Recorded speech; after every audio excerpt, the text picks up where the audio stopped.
Hey, what's going on, everybody? This is Jarrell Mason, aka J Mace from Beyond the Album Cover. Want to say to everybody, Happy New Year! And this right here is the first interview of 2026, where we get inside the entertainment industry with those in the know and give them their flowers while they're here to be celebrated. With me right now, I have returning guest Grady Harrell. If you missed our first interview, it's available wherever you stream an audio and video. So pretty much what this will be is like an extended cut of our first interview if you've missed it. So, Grady, welcome back to the podcast and Happy New Year to you, brother. How are you? Oh man, thank you so much for having me back, man. I enjoyed our last interview so much. I had to go through it again. Let's Y- do it. I'm good, man. I had a wonderful the new year. I was actually working on that Wednesday night, and it was a nice gig out in Ojai, California. So I'm feeling good. I got a lot of gigs. Praise God coming up, man. To pay the rent and everything, because we all know that the rent has to be paid. Yes, indeed. And I know if you got the gigs lined up, you're booked, busy, blessed, and ate your black eyed peas. Hell yeah, yeah. Hey, I'm from the South. I know all about black eyed peas all too well. Put some Right. stewed tomatoes and some sugar in there. My preference, not yours. Don't at me at your mama. So let's go ahead and jump right into it. So the debut album Moana came out in '84. I believe it was on Constellation Records, right? Yes. Was that 84 or 83? I think Was it was 84, I believe. So okay. All yeah, right. 84, I believe. And you mentioned Fred Wesley, Fred Yeah. Wesley and the JBs did some producing on that album. What was it like working with Fred Wesley? And did he share with you any stories about the Godfather of Soul, Soul Brother number one, the hardest working man in show business, the late great Mr. James Brown? Actually, I wasn't. That's a great question, man, because I did not, and I know you're gonna trip on this. I didn't get into James like the vibe of me loving James like I love Sam and Jackie until literally Jarrell years later when I Really? had learned. Yeah, I was so in tune to the Jackson 5 and all the Motown sound, and then I got so in tune. I got to stop being so tunnel vision because when Hmm. I get into an artist, I stay into them for years, just learning their stuff. Hmm. But when I work with Fred, man, I never asked him anything about James Brown. What I did ask Fred about is um, how he got to know the manager that I had at the time, this billionaire's African lady, Hmm. Patience Dabinet, and she would always have Fred Wesley produce her stuff. If you Google her, Patience Dabinet, Dabaney, and she she's a singer too, because now she's got to be my mother's age, so she's going on 86 this year. Back then, she was in her 40s, and she would hire Fred Wesley. Now, the crazy story how Fred Wesley met these Africans. Well, um, Madame was married. We called her Madame. Madame. She was the first lady of this country in Africa called Gabon. Well, James Brown used to always go over there and perform for the president, President Omar Bongo. He's passed in since 2009, and then his son Ali took over, and that's another story. So when someone told her about my talent, she started managing me, and she really loved the way I sang her songs, her African songs, Belinda, and all the other songs that was on that Moana album. So Fred told me that James Brown, uh, um, they got in touch with James Brown's manager. His name was Charles Bobbitt. Charles Bobbitt is dead now, and Charles Bobbitt left James to work for Omar Bongo, but then he left Omar Bongo to work for Michael Jackson. So when she would leave and go back to Gabon, Charles Bobbitt would be our mediator, yeah. Anyway, I would talk to him, and he would tell her what I needed as far as the music, as far as the radio and stuff like that, Hmm. and she would make it done. She had this big old billboard of me. I was just a unknown cat on Sunset Boulevard. I mean, that cost a lot of money back then in 1980, 84. Big old billboard. Everybody was asking, who is this dude? Because, Belinda didn't do very well. But Fred Wesley had all the heavy hitters on my session, man. Nate Watts, Ralph Johnson, who's still a member of Earth, Wind and Fire. He was playing drums on my all the baddest background singers, and it's on my album cover, but and it's in the other room. But I just said, man, all these wonderful people that I actually have seen and read on, because our thing back in the day was turning the album over and Mhm. seeing who played on it, who's singing background on it. And dude, a lot of these session cats was on my session because she had the money to hire them for that. And so Fred produced literally two albums on me, and and uh, the second album, which we were going to name Life, never came out because we ended our contract together. But that was a bad album too. But working with Fred was, now I look at it, it was history. Because now I look at the James Brown film and James would go on, Fred. And I'm like, wow. Yeah, and the funny thing with Fred Wesley, while I was at UNCG, he was a visiting professor at the School of Music, and it didn't dawn on me until years later that this man played next to the Godfather of Soul, and I'm like, you mean to tell me I could have had this man on WAG interviewing him, asking him all the James Brown questions? Cause like me, like others who grew up on hip hop, got introduced to James Brown thanks to all of those samples. And when hip hop and sampling was out, that was a new form of passive income for a lot of these older artists to where I can make money while I sleep. But back in the beginnings of rap, it was the Wild Wild West where you sample, you hope Yep. that they didn't catch it, and they'll issue you a cease and desist or want a hefty fee for the clearance. And James Brown made it known on I'm Real with full force. Better take my voice off your records till I'm Yeah. paid in full. Right. Hey, yeah, I remember all that stuff when it was happening too. And that's when everybody started getting their royalties from those rap records that had went so big in the past. And so now it's different. You got to get that clearance.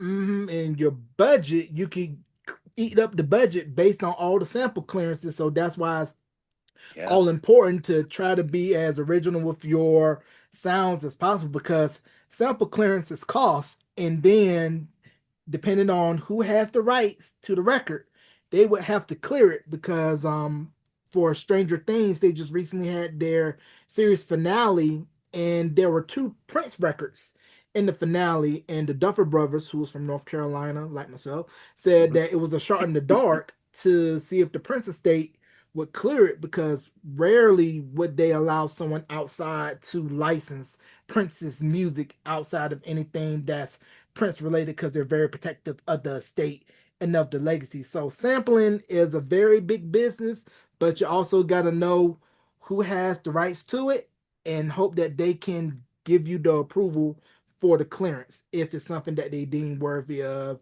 using the sample. Yes, exactly. You know your business. I love that about you, man. It's incredible. Yes, sir. You got to know the business before you know the show because it's 90% business, 10% show. That's right. Yep. Yep. Yeah, man. And when you don't know the business, then the money's gonna be going out the back door with somebody from Janky Promoters Productions that's taking more than 10% off the top.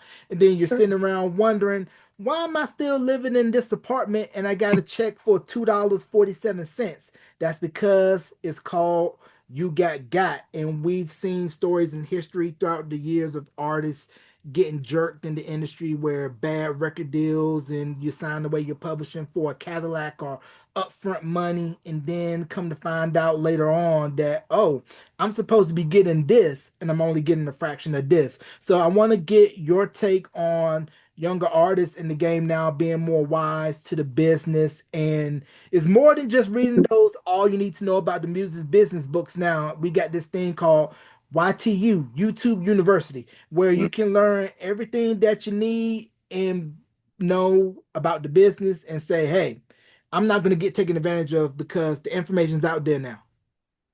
Yeah, it's the business has, I mean, I don't have to tell you, it's changed so drastically over the years, the the year of the big record companies are gone. People are taking their careers in their own hand. And that's what I love about it. And if you can make your own money these days, and now with AI, AI is it's going to be a changing factor in this business. I know it is. And people, a lot of artists are talking about it in a bad way, but some of them, I get half and half. Some of Mhm. them are saying it's going to change the business because it seems like, but it'll put a lot of producers out of business. You know what I'm saying? Like the Quincy Joneses. And a cat let me hear something that he had did a demo 40 years ago, and they did, like, we were riding home from a gig. Shout out to D. Levon Sullivan, my partner in crime. Um, they did six different versions of this tune of his. I'm talking about rock, crazy rock, acid rock, country, gospel, R&B, funk, and it was all different. And it had someone singing on it. And of course, real singers, they can take whoever voice is off and put their own voice on that. That's the changing thing with AI. That singer don't exist. Whoever it is on them tracks are singing like, I mean, incredible voices. But who's going to get out on stage and do that? That's where real singers come in at and artists come in at.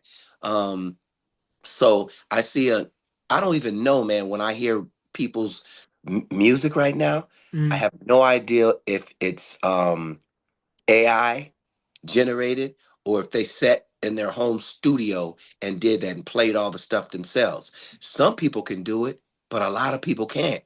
And so that's where AI come in with that. But Yeah. I'm in for, I didn't mean to cut you off. I'm in for anything that goes in this business. I'm not one to call no shots because I remember the parents used to tell back in the 40s and 50s, and when bebop was happening, that was messed up. When rock and roll came out, that was the devil's music. When Motown sound and all that other came out, it just changed the game in music at that time. Things are gradually changing. We always need to change, man. We can't stay the same, especially in any business. If you want to make money, you gotta change with the times. So all the youngsters, I'm in with them, man. And I like to do duets with youngsters. When they call me to do duets or something like that, I never say no, ever. Right. Yeah, you use it, let it use you, and you know that with the new mediums, TikTok, Instagram, all social media, your music as an older artist is getting reintroduced to a younger audience. Like look at the example of the New Edition story going viral when it was on this 3 nights and they're seeing a spike in a younger demo coming to the shows and with them getting going on the New Edition Way tour with Tony Braxton and Boys to Men, it's all about bringing the whole family together, and that really wouldn't have been possible had it not been for the explosion of social media, and with it now being what it was when radio was the first original medium where everybody was sitting around gathering together, and it feels like social media is that for Generation Z, Generation Alpha, and all the younger generations that's out now. Yes. I mean, who would have thought that we would have a medium like Facebook, Instagram, TikTok, and so many others that are being created? YouTube, one of the biggest in the world. I mean, you could promote yourself now. I get so many great gigs just by people seeing my videos on those social media platforms. I mean, you would never have thought, my brother, that that would have happened 30, 40 years ago when we had to scrub for those gigs over in LA at those different clubs. Now people are sending for me in different states and I don't even have a hit record out. It's like, so I'm making a living at for people seeing my work that I've done, and they trust me to come over there and perform for their functions and make a living. So it's like being famous, I could care less anymore. Long as I can do what I started doing at 7 years old, and that's performing for people in the neighborhood. Now, would I want to sell some? I don't even know what they're doing on the iTunes or anything. How do you know how much money, how many, you know, times your thing is played? That's up for, you know.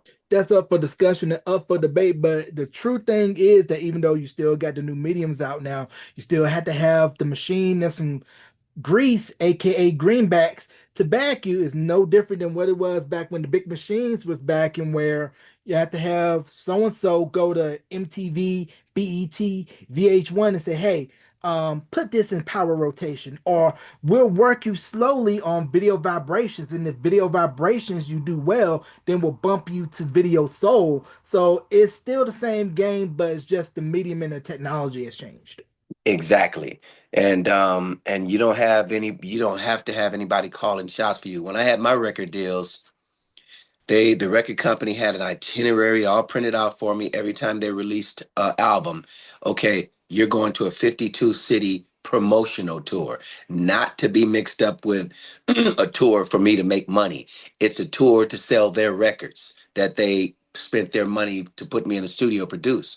And that was just crazy, crazy. But I was young back then. And Mm, it's like I was on a plane every day, Jarrell. It was crazy on both albums with RCA.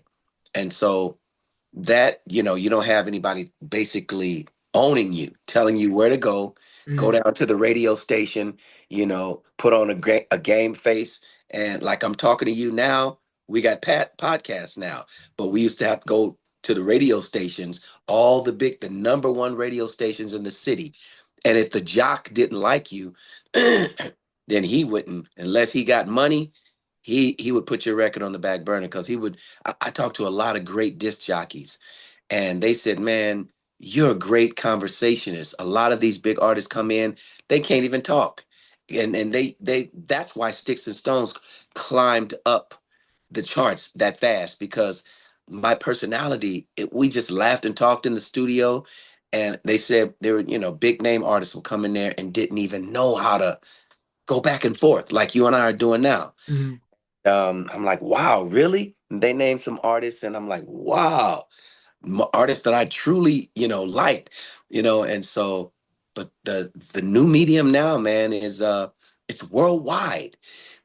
People in Brazil, people in Italy are into my live performances. I mean, so radio couldn't do that just in Los Angeles in the KJLH radio. You had to send your record. The record company have to send that overseas to you know what I'm saying. But right now Mm. you can get online, and so that's a wonderful thing for me. I just after the show, I do my merchandising. I sell my CDs. I sell my tour booklets. And anything else I could think of, these new mugs that I got made for coffee that I'm drinking now, so I wouldn't fall asleep and miss this interview. But yeah, it's it's a wonderful the world entertainment wise has opened up all around. Yeah, and it shrunk the world too, because if you think about analog media, it was more of a slow burn where your record starts off, let's say LA, and then it works its way to different markets. Your video is on BT on video vibrations, and because of the spins getting increased, it's going to get bumped up to video soul, and you're on the couch with Donnie Simpson. So it was more of a gradual build, whereas now it's more instantaneous. And I want you to expand upon for our audience for me, Grady, about the difference between going on tour for performing for a concert and you mentioned the promo tour. Can you explain to our audience the difference between the two? Yeah, well, now the promo tour, uh, I heard a lot about the radio stations, the record companies, the big record companies, RCA, MCA. They had to have money funded over to get your record played. They call that kick. M- um, anyway, so the record company basically used to give. They didn't give you direct money back in the day, but they bought gifts for the guy who was in charge of the radio station. He had a Hmm. title. The main man. Program They director. the pro yes, the program director, yes. And so they would give the program. They would like, and I, all these stories I heard. They would like carpet his house, paint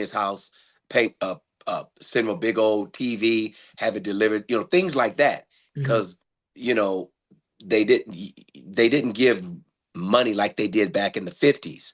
So then if you did that, then they're artists. That's where I come in at. They play my record. And I didn't know all this when I was young and coming up that the record companies were doing this, but I learned all this stuff. And then I heard some of the program directors tell me, we go out. So I go there to the station. I fly in town, um, and then so a lot of plane rides, a lot of flights. So 52 city tour meant that I had to go to 52 radio stations. And sometimes there were two radio stations in the same town. So I'd go here to one radio station early in the morning because that's where most people listen to the radio either early in the morning when they going to work or after they getting off work. Those were the two biggest slots for disc jockeys. And they put the top disc jockeys in those slots. So I would go in early, maybe about because and if they stayed on 4 hours at the time. So a disc jockey could be on from 6 to 10. I Mm-hmm. would probably go in about 8, wait around and go in his booth and he'd open me up live just like we're doing now, but only people hear me in their cars. Yeah, and then m- mostly all of those cities, this is what really tired me out. I would have to stay over in that city in conjunction with the radio station. The radio station, yeah, all you guys who listen to KJLH, Grady Harrell will be performing tonight some cuts off of his new album. So come on down and see him perform. So I would have to perform 3 songs. It was always 3 songs. Uh, on that first album, Sticks and Stones, Fun, and a slow tune I always did, Come Play With Me. So it was always that easy peasy for me because I was a youngster back then, right? And but that's what it always was and then I had to go home. Sometimes it was late, getting to sleep late after that gig at the club, because then people would want autographs. They would show up in droves, Jarrell, coming to see me and singing the songs with me. Sticks and Stones, that tripped me out. And then I would get up early in the morning, have like a 5 or 6 plane ride to the next city.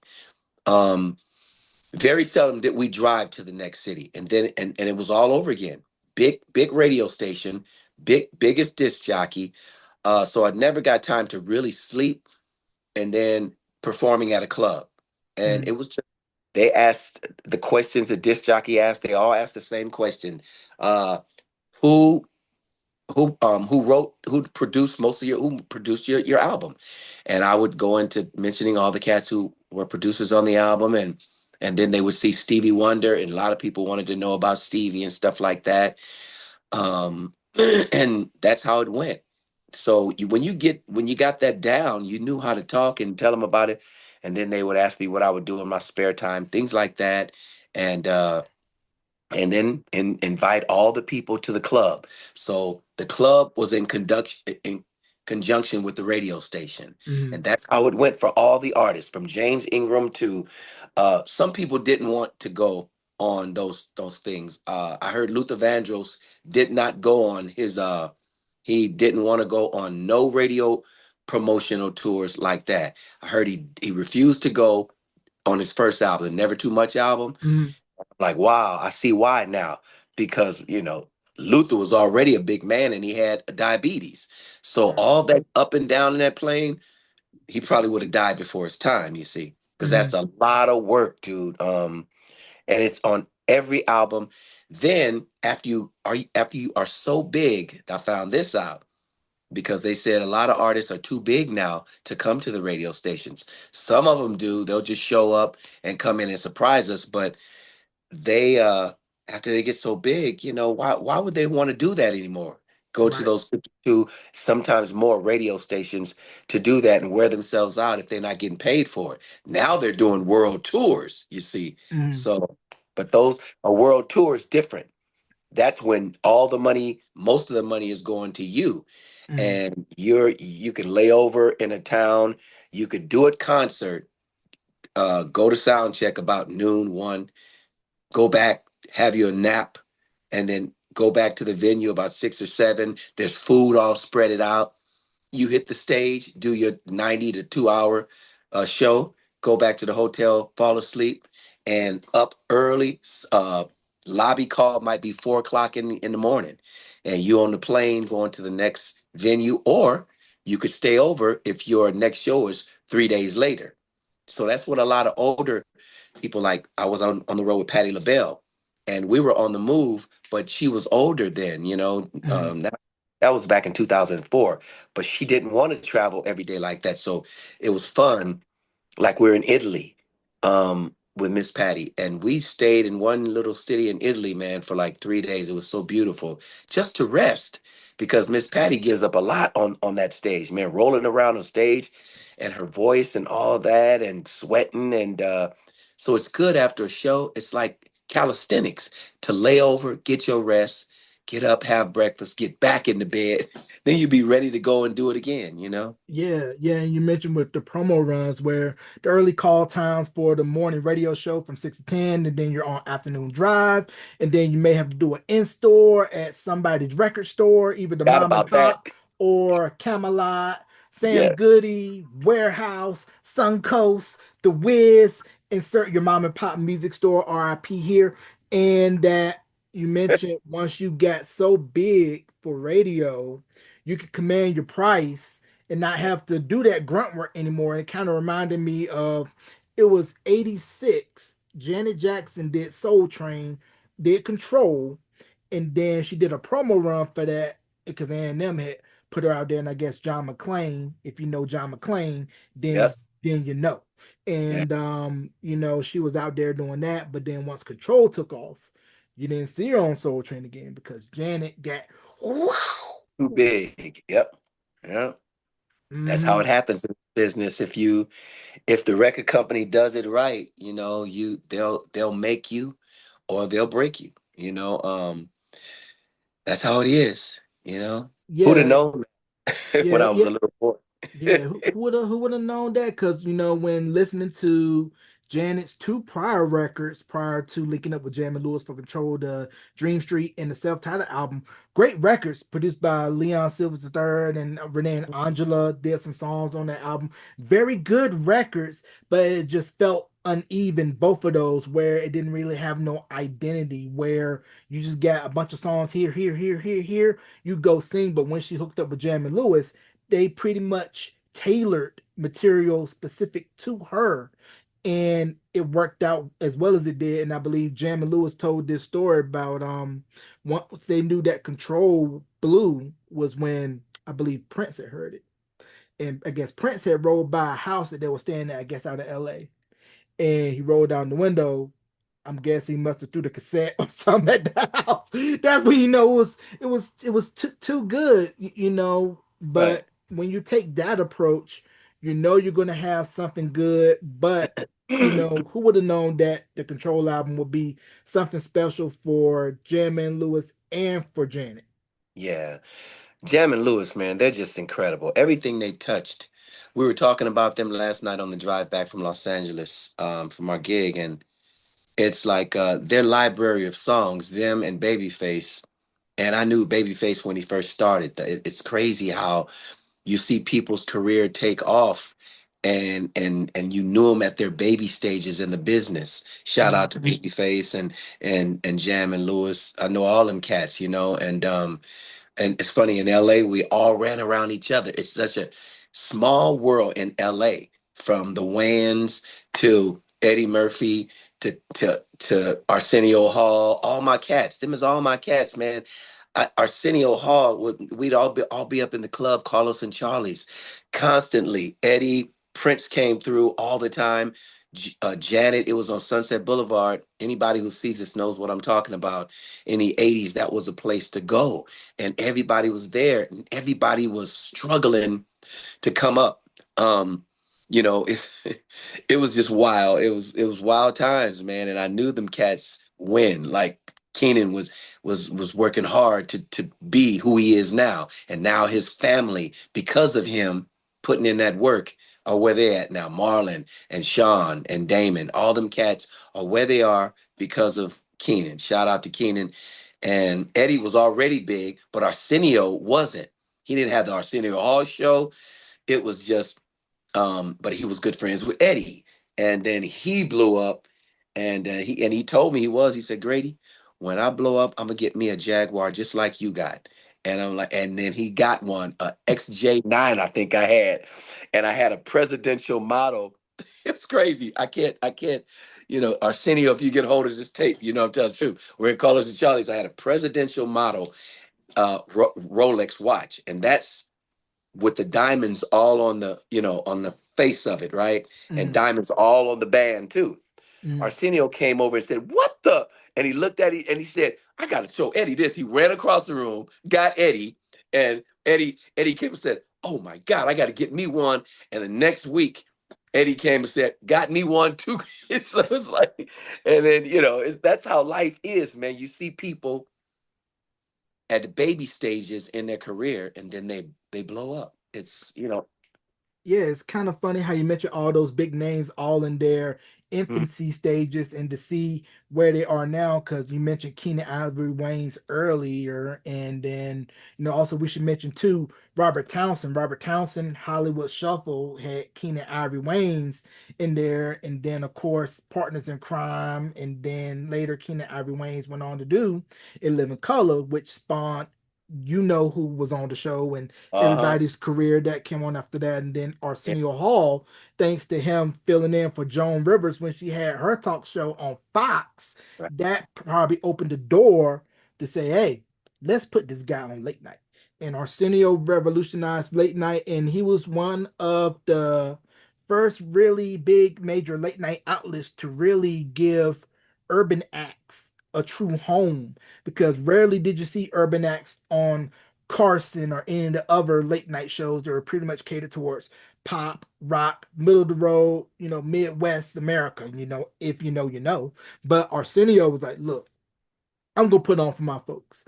And a lot of acts that you wouldn't see on like Carson or whatever got to be on Arsenio and it became, the stop to go. Yes. And it's just like I I saw it all happening. I mean, everybody sees everything in Los Angeles and Hollywood. They see if you're not doing good, if you blow up, they see you from your early stages because we all hung out at the same places. So we all like it's like a high school, but it's not a high school. It's a learning ground and you seeing people struggle and you see that hustle mentality of these great men now. Great, I mean, they're taking care of their families now, and they set the foundation for the music in our culture.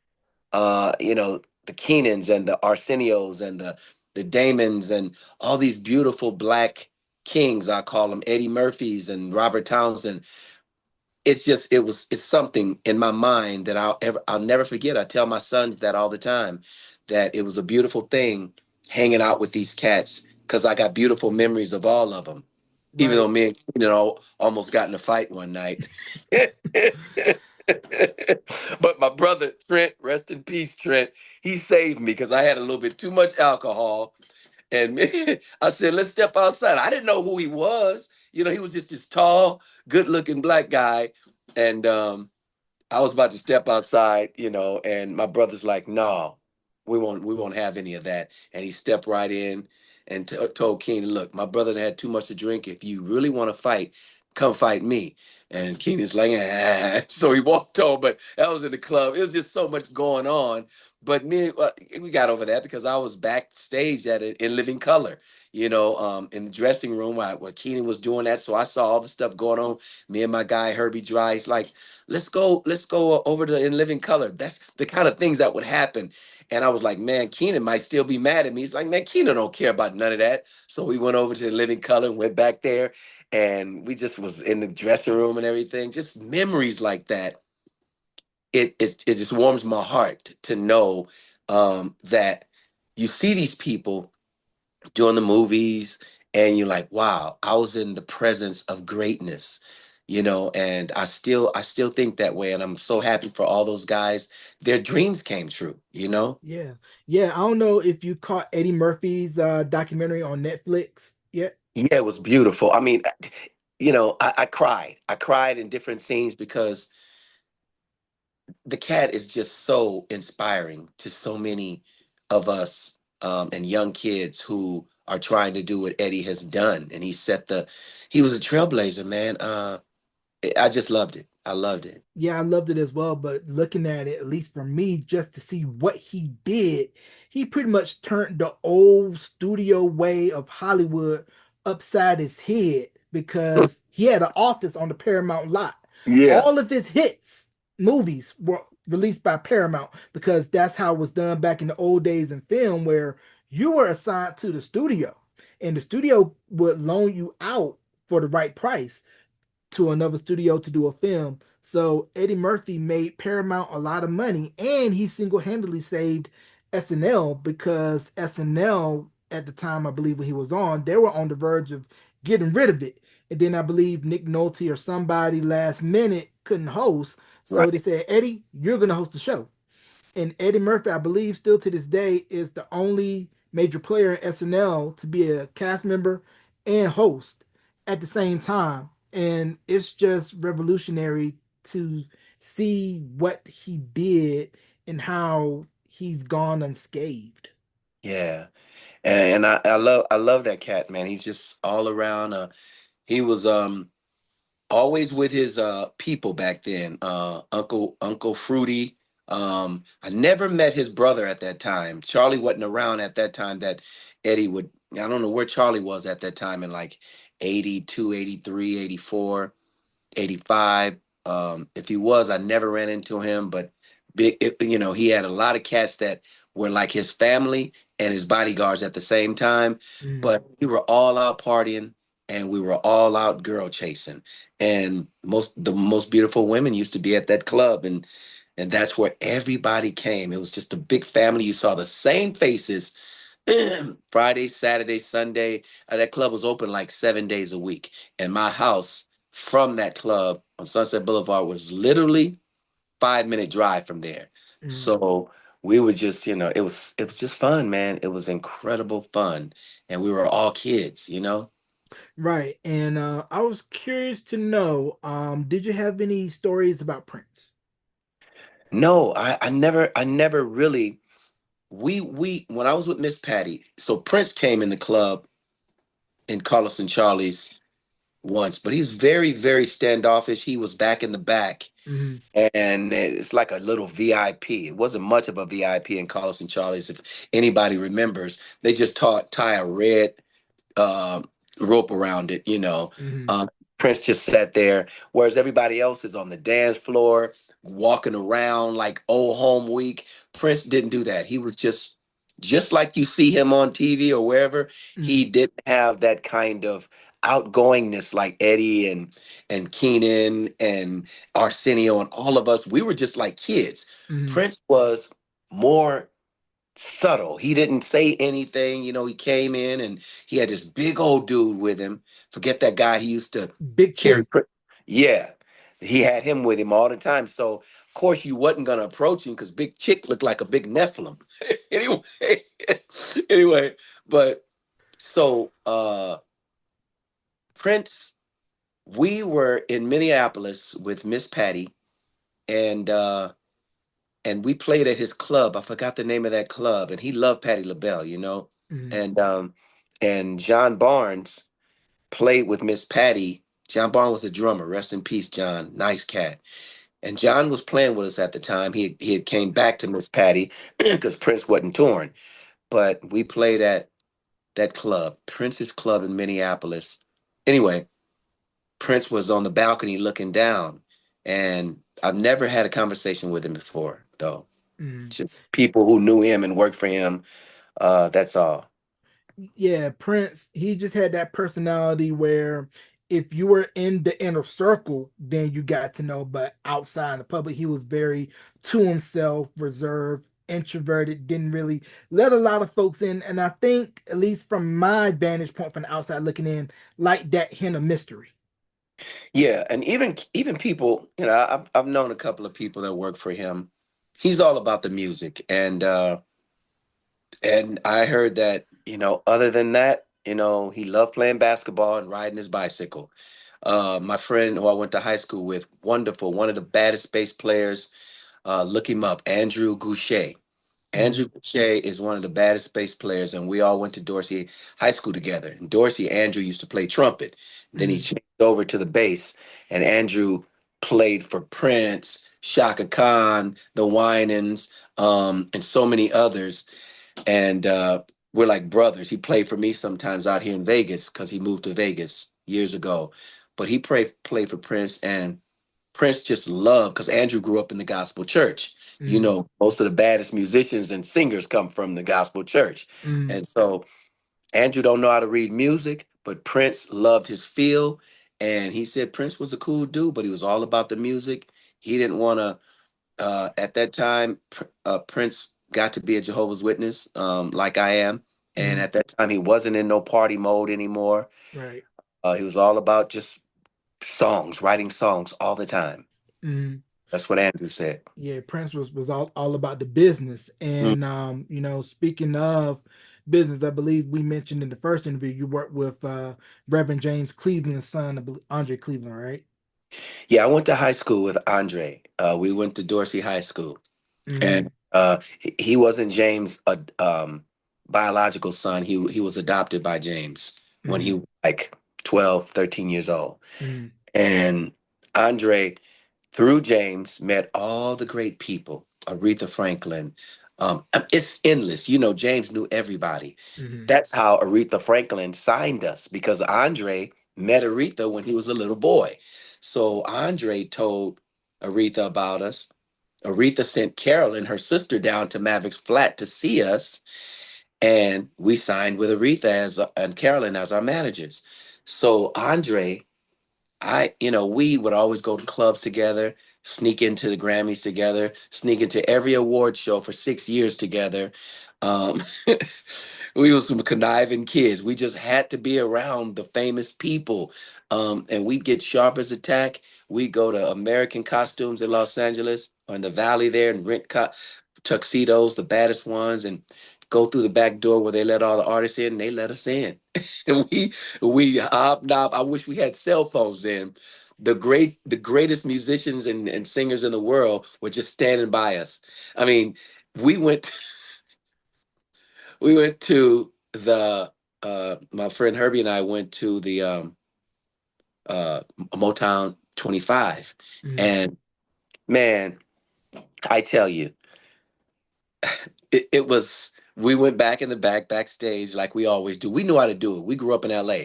So once you dress the part, they don't even ask questions. They let us in with everybody because we looked like, I guess, we're supposed to be there. So I would go in and out the backstage door and then go back. And so I was in my seat when I was watching the Jacksons and everybody else. And when I knew it was about to end, I just got up and went backstage again so I could just be there. And you saw all the Motown acts who were still alive at that time, man. This is the kicker though. The whole all the Motown stars were still backstage and the whole audience left. And if anybody find this picture, let me know.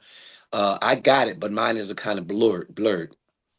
At As the audience went out, the director said, "Okay, I want all the artists back on the stage." Me and my me and my friend Herbie was back there, and I said, "Man, I gotta go out on the stage, man, with the Motown acts. I feel like I've been on Motown since I was a little boy." He said, "Juby, that's my nickname. Juby, you a fool." So I said, "Man, I'm going out." So I'm out on the stage with all the artists. Michael's right here. All the artists are around me. The Motown artists. Okay, and he's in the audience. He said, "Okay, smile." And I smiled. And the next month, it came out on Life magazine. That big picture. If anybody finds a Life magazine, let me know and send in Care Jarrell. On the picture, this is the funny part. In the right side of the column, they had everybody's name and their face darkened out, but with a number on it. So you go to that number and they put the name of the star who was there. Next to mine, they had a number by mine and they had a question mark. Like, who is it? I said, "Wow, this is crazy." I had that magazine, the Life magazine, for years, and but I have it on my cell phone. I have the picture, and when you blow it up and you bring it near, I'm like right next to right in back of Jermaine. Randy's right there. Michael's next to It was just, and then so we did things like that when we were coming up in LA, man. So I've seen it all. Yeah, which is crazy. And I believe we talked on the first time around about, Mavericks Flat and the history of that club and how it was the breeding ground for a lot of the people that used to dance on Soul Train and how a lot of the dancers from Soul Train came from in and around LA Yeah. and how, if you looked the part and was able to get past Eric Kasim or whoever was the coordinator at the time saying Eric. nah, you can't come in. Okay, you can come in. Who you with? And be in the studio and do your thing. And you got your three-piece KFC and your non-name brand soda waiting for you. Yeah, I experienced that too for years, going down there to Soul Train, and it was so much fun. It's funny how you're in the moment, you're living it, but you don't know how it's going to be iconic years later. You don't know that. Mm, We know that we're having fun as kids, and we're eating a chicken, and we going outside. A couple of us are sipping on something to have more fun, whatever. If somebody's some of us be sipping on some wine or something mm, during our break because we would film on Saturday. On the weekend, Saturday and Sunday, we would film 4 shows for the mm, whole month, right? And just meeting all the artists, man, and knowing the fever of the vibe when we knew the Jacksons were coming. That's one thing I always remember. All the kids love the Jacksons, so security was especially tight, mm, and just the fever was up. Like one of these 5 kids gonna come out. So all those moments like that, or when Stevie was coming, or James Brown, it was just crazy on Soul Train, and it was literally a 15-minute drive from my house. Because I lived on La Brea and Adams, and it was filmed on La Brea and Sunset, close to Sunset. mm. Uh, so it was beautiful, man. Yeah, and me as an avid Soul Train watcher as a kid, when I saw that train, people all over the world, I knew I was gonna be locked in from 12 to 1, and Mama don't bother me, let me sit in front of the TV, see Big Don Cornelius and whoever was gonna be the guest on the hippest trip in America.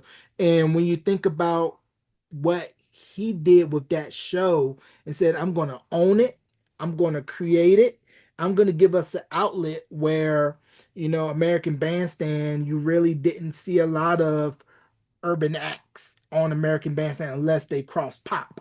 But Soul Train was really the home of, full unadulterated R&B funk. You also had pop acts with R&B lean on there as well. David Bowie, Don Henley, Gino Vanelli, New Kids on the Block, Backstreet Boys, so on and so forth, all appearing on Soul Train. And, Don Cornelius was a visionary, a trailblazer, and he did not play games at all. If you know, you know. Ooh, yeah. I mean, John Don was a man of few words. We'd be there all on the dance floor, or if you weren't dancing, if you weren't dancing, you were tired. You sit in the bleachers, which I did a lot of times. I look at the old videos now, and all those a lot of times I wasn't even dancing. I was just looking at the dance floor, trying to figure out which one I wanted next. Right? It's like being Mm, a kid or something. And Don would always be sitting over there in his seat, watching everything, and he didn't say much at all. I don't even know if he said hi to me ever. Um, I know he was closer to some of the dancers, but when I feel that somebody don't want to talk, I don't approach them. right, So I never approached Don ever. right, right. I remember when Dick Griffey used to sit with him there when they were partners, and Mm, they were both, and I could have sworn they were pointing at me like, "Uh oh, I'm about to get kicked off," but it never happened. But they would just sit, talk, and then Dick stopped coming, and Don sat over there by himself, never saying anything, but always looking around. Now I understand he wanted to make sure his business was running because it was money being spent. You saw those cameras, and it was just, oh man, it was beautiful. All the kids dressing up and going to dress, all the girls dressing up in their costumes, and wow, I can't believe that I lived through that. So now we see each other. It's a wonderful thing, you know? yeah, cultural setters, Yeah. trendsetters, and this is also back during the era, folks, when people in the entertainment industry did not play, where they maybe had the pow pow in the desk and would rough you up and maybe do the big red dangle off the balcony. like in the Five Heartbeats, if you ask too many questions. It was a rough and tumble business if you ask too much and you are barking up the wrong tree in a business that ain't yours. Right. And that's how it was. Don didn't, now that I know his background, I had no idea he used to be a police officer. I think what was in Chicago? Yeah, yeah, it was in Chicago. I think the story goes was that he pulled over a gentleman for a ticket, Mhm. and the gentleman who was pulled over for the ticket was Ward Wood Sr., who's the father of comedian Ward Wood Jr., and told Don, "Hey, you got a voice for radio," and that led Don to working part time at WVON in Chicago, Voice of the Negro, where he was doing filling in, and then I believe the station was WCIU. Somebody correct me, WCIU in Chicago, and Soul Train started out locally in Chicago, and then when he moved out west to take the show nationally, the local show ran for another couple of years with another gentleman, but then it went off the air, and then Don, as we all know, Soul Train became the cultural worldwide icon that we know and Blew up. love to this day. Yeah, blew up. Yeah, man. So it's incredible, and a lot of people because we all got the Soul Train fan page. We're all friends, and I can't believe a lot of people sent me these videos when I used to dance. I'm like, oh my goodness, I didn't even know that. And I Mm, got one that I was coming down the line. It's wild, dude. I said, what the heck? I was like going down on my knees and coming back up and mm. going down. I'm like, what? Like I had Right, springs in my knees. I said, oh right. no. Yeah, So yeah, you it's got that good. trailblazing. Yes, yes, sir. And you mentioned also in the first interview, real close with Jeffrey Daniels and Jody Watley, correct? Yes. I was curious to know, did you happen to hear any of Jody's stuff before it came out? And did you know right then and there that when that record dropped with Looking for a New Love and all the stuff on the debut album produced by Andre Simone, that it was going to be a smash and that she was going to take off as a solo artist? No, Jarrell, I wasn't close to Jody at all. Jody was very, very off. She Mm, didn't talk a lot, and I mm, get it. I don't blame her because I was a playboy in high school. I tried to talk to her once in high school, and she's like, "No, Grady, you have too many girlfriends." No, and so I'm like, "Okay, cool." And she got with my best friend Brian. Anyway, uh, so after Jody and I were never ever close. I would see her, and I got this really great picture with her in my phone. We're at a club, but we were always cordial. Hey, Grady, hi. We went to Dorsey High together. right, So, she was never mean to me ever. We right, were always, but we weren't close like me and Jeffrey were. right, Jeffrey is a people person. right. Jeffrey speaks everybody. I was observing Jeffrey at the party that I sang at for him and Howard's they had a birthday something and all the Soul Train people came a few months ago. And I was just observing Jeffrey from afar. He treats everybody the same way and he's so loving. The man is Jeffrey Daniels is a great man to me and Mm, to everybody that knows him. I don't even know anybody um that has anything bad to say about Jeffrey. But right. no, I never heard any of Jody's music or nothing like that. We weren't close like that. Okay. Now you mentioned Jeffrey and how he is the man as far as when it comes to dancing. Because if you look at some of Michael Jackson videos, he was in the videos for there. He I believe he along with Casper taught Michael Jackson the moonwalk. And then if we look at 620 Soul Train, which was the British version of Soul Train, he ended up hosting that. And can we just talk about real quickly just the legacy of Shalimar and all the acts that came out of Solar? Another thing that because I was eventually with Solar, but it was Constellation Records under the same umbrella. Mm, And it's when you talking about Jeffrey and his dancing, I remember he taught me some pop steps, when I was young. But me being so tunnel vision again, Jeffrey, we went to Dorsey High and we were in stage crew together. The short time he was there, he taught me some chords on the piano, how to play this Paul McCartney joint. Someone knocking at the door. Somebody's ringing the bell. Do me a favor. Open the door. And I remember that, and he taught me how to play do do do do do do do the Elton John thing. Mm, Jeffrey is so cool. He taught me how to pop a little bit. And I mean, this dude didn't have to take time. He had passion with that dancing thing, even in high school in 1974. And, it was 75. It's crazy how passionate he was about that, even back then. And so for them to be picked from dancing on so see, you gotta remember this is when Dick Griffey and Don Cornelius were partners. mm, Don Cornelius didn't want to go into the record business part of it. So Dick Griffey, he had other singers to record this album. I forgot the name of the very first album. And he named them. First, they called them the Soul Train Gang. Then mm, it turned to Shalimar. So all this first album, Jeffrey and Jody had nothing to do with it vocally. It was Gerald Brown who ended up singing "Take That to the Bank." A long time we've been together, been through the wet this weather, you and I.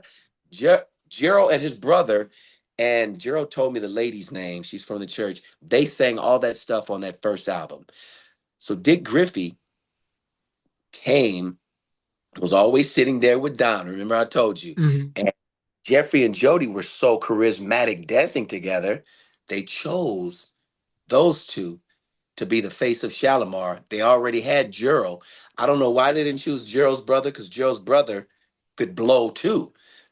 But they chose, I don't, he probably couldn't dance, maybe not like Jeffrey, and maybe the girl wasn't pretty like Jody. I don't, there was a reason why Jeffrey and Jody were chose by Dick Griffey to be the face of Shalimar with Gerald, and Gerald was the one singing "Take That to the Bank."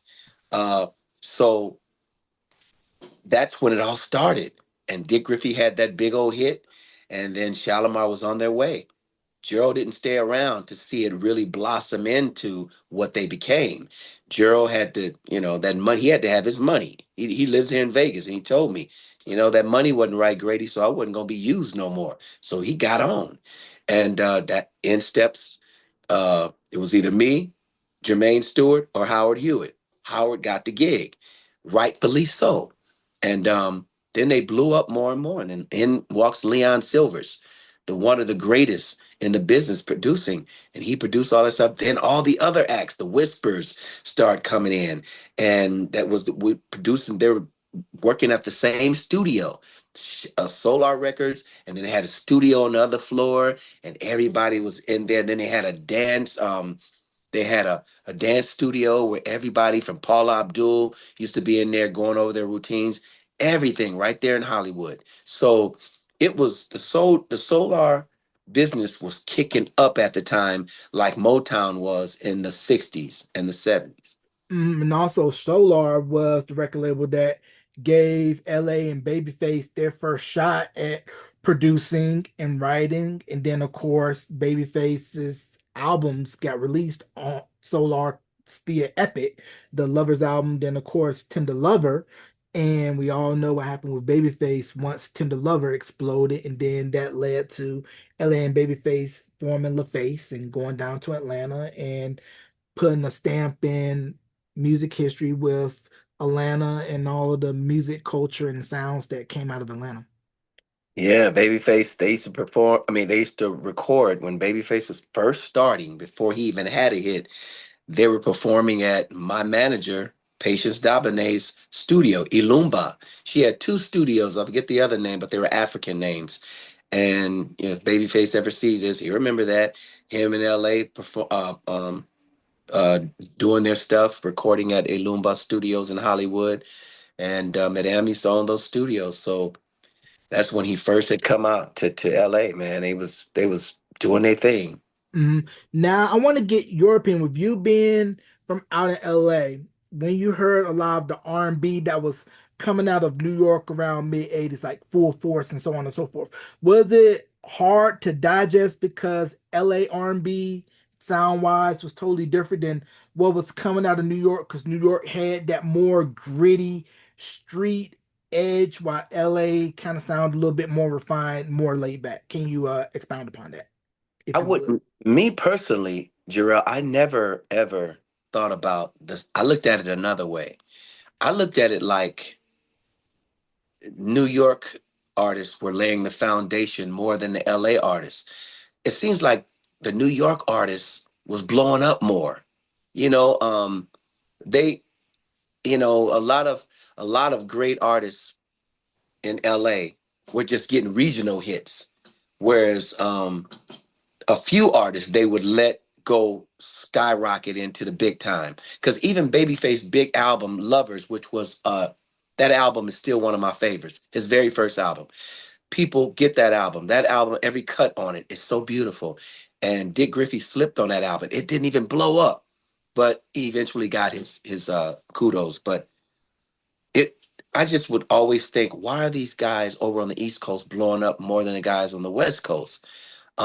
That was just seemed like the East Coast to me. I was thinking that's the center of entertainment. I should have grew up in New York. I would be a bigger hit than I am in LA. LA to me, I don't know. I don't know because I guess it's haters all over the world. Even they probably have haters, a lot of haters in New York. But it seems like had I been in New York, my career would have turned out different. Seemed like there was a whole lot of haters in LA. Mm, And that's just for me personally, my vantage point. A mm, lot of people try to stifle my career. There's no hard feelings because hey, I'm still here and I still do what I do. But New Yorkers, they were just down. They were making a lot of noise, positive noise, setting the standard for music. And it was all I heard about was East Coast this and East Coast that, and they was making names for themselves. um some of the people were, even the Whispers, as bad as they are, could have been bigger, you know what I'm saying, mm, internationally, because those guys were putting out great music, man. mm, And they were from LA like me. So I think had the Whispers been New Yorkers, they would have blew up internationally. So LA, man, is like a city of haters. I hate to mm. say that, but that's what I felt growing up there in my 20s and my 30s. These cats, they'll walk all over you to keep you down and keep you not making a name for yourself, to take care of your family. It was just Mm. a hard thing to try to get up out of that barrel of crabs, you know? Yeah, it kind of feels very dog eat dog, and Yeah. everybody is trying to go for the one spot. There's not enough room for everybody to eat because everybody's competing for the same thing. Yes, it was and there's so much talent came out of LA. The most beautiful people, look wise, talented wise, but everybody was, I guess I get it now. It was a rat race, dude, a rat race, and it still is. Everybody wants to get that commercial, that series on TV, that movie. It's the man, same business, really. Yeah, because you hear stories about like how when you would go to the Comedy Store, which was, I believe, founded or co-founded by Mitzi Shore, who's Pauly Shore's mom, and how anybody who was everybody got their start at the Comedy Store, and of course, word would get around like, hey, so and so from one of the big three networks is in the building. If you kill this set, you could possibly have your life changed by getting on somebody's late night show or maybe get greenlit for a pilot for a series. And especially, back when they used to have Fat Tuesdays, which was considered the black night where you would have all of the urban comedians come and perform and cut their teeth, and everybody who we know now as major names, were cutting their teeth, at the Comedy Store on that particular night, or other comedy clubs in and around LA. And how, like how we were mentioning, that it was only a room for a few, it wasn't enough for everybody to eat. So it felt like Right. everybody was really trying to outdo each other to get that spot. So let's shift from that to what was it like for you going on BET Video Soul for the first time? Like a dream, because I would watch it like all the black kids did. We watched it. So to actually be there with the man, Donnie Simpson, shout out to Donnie. He's got a great podcast as well. Um, See, the podcast is blowing up. You don't need to be on TV anymore. So Donnie's got his podcast, and to be there and to be in front of that wonderful human being, he's a beautiful person.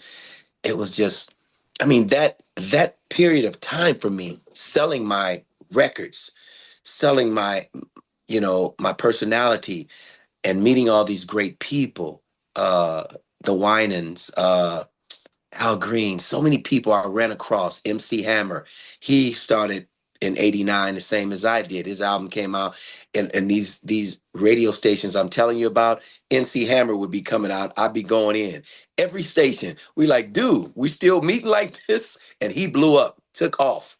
He was one of the ones that took off from the West Coast, and my career just stifled at that. But to be on BET with Donnie two times was incredible because he really respected my talent, and he always wanted me to sing on the show. He's like, sing something. And so I would always sing. He said, most artists can't do that. And so he really respected that.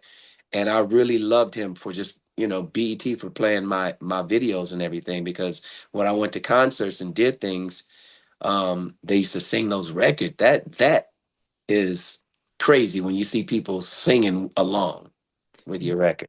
Yeah, because I remember as a little boy watching Video Soul, seeing the Sticks and Stones video and just being amazed by the showmanship and the choreography. And that ain't no easy choreography to learn at all. So can you talk about the process of doing the choreo for Sticks and Stones, and who were the kids that were in the video with you getting down as well?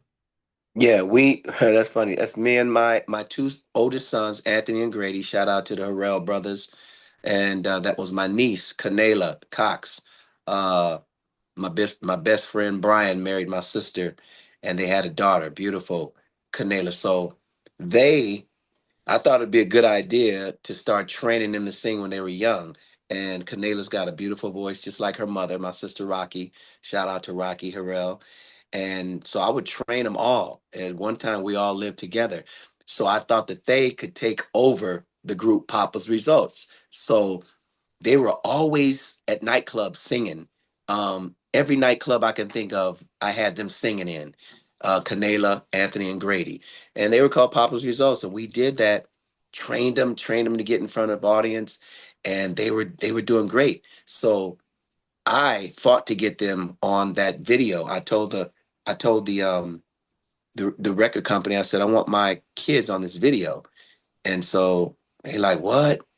Of course, they never agree with nothing you want to do. They always got their own vision, but you got to stick to your vision. And I stuck to it to the point where Sticks and Stones, the video. Oh, and so we danced so good together, we made up our steps.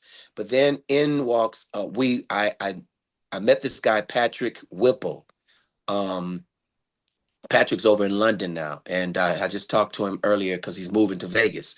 Patrick helped with a more choreographing that, but Patrick really choreographed the fun video. So the fun video was choreographed by Patrick. I might have put a couple of things in there myself, but Grady and Anthony are dance, especially my son Grady. Grady's one of the best dancers I know. So we all sat in my bedroom and we went all our steps, me, Canela, and Grady and Anthony, and we did that for a while. Then Patrick came in. I had to fight to get Patrick on the video shoot to choreograph.